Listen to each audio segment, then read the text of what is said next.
미국의 일관성 없는 관세 정책으로 수출 기업들의 불안감이 여전한 상황입니다.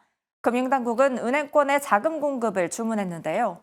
기업 대출을 줄이고 있던 은행권은 리스크 관리라는 새로운 숙제를 안게 됐습니다. 김우영 기자가 보도합니다. 도널드 트럼프 대통령은 현지 시간 9일 자신의 소셜미디어 트루스 소셜을 통해 중국을 제외한 나머지 국가들의 상호 관세를 90일 유예한다고 밝혔습니다.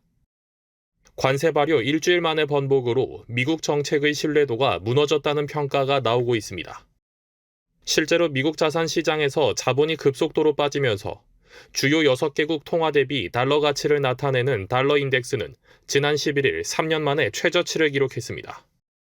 다만 원화 가치가 크게 개선되지 못하면서 달러당 원화값은 1,420원대를 유지하고 있는 상황. 자금난 우려가 여전한 가운데 국내 5대 금융은 약 35조 원 규모의 자금을 중소기업과 소상공인 지원에 투입하기로 결정했습니다.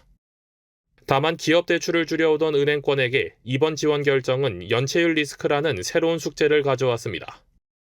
한국은행에 따르면 은행권의 기업 대출 잔액은 지난 3월 약 2조 1천억 원 감소했습니다. 주요 은행들의 신용 리스크 관리 강화와 부실 채권 매상각 등으로 중소기업 대출이 크게 줄어든 결과입니다.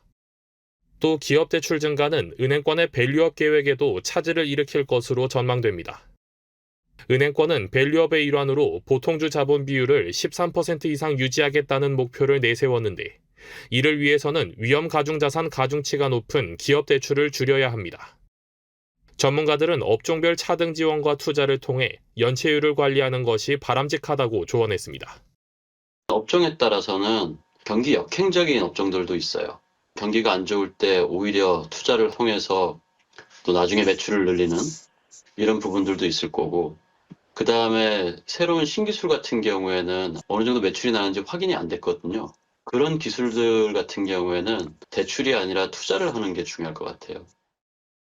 금융당국은 은행들의 건의로 기업 대출의 위험 가중자산 가중치를 하향 조정하는 방안 등 금융권 자본 보강 방안을 검토하고 있습니다. 정부가 미국과의 관세 협상에 적극 나서고 있는 가운데 은행권의 기업 지원과 연체율 관리 행보가 주목됩니다. 매일경제TV 김우현입니다.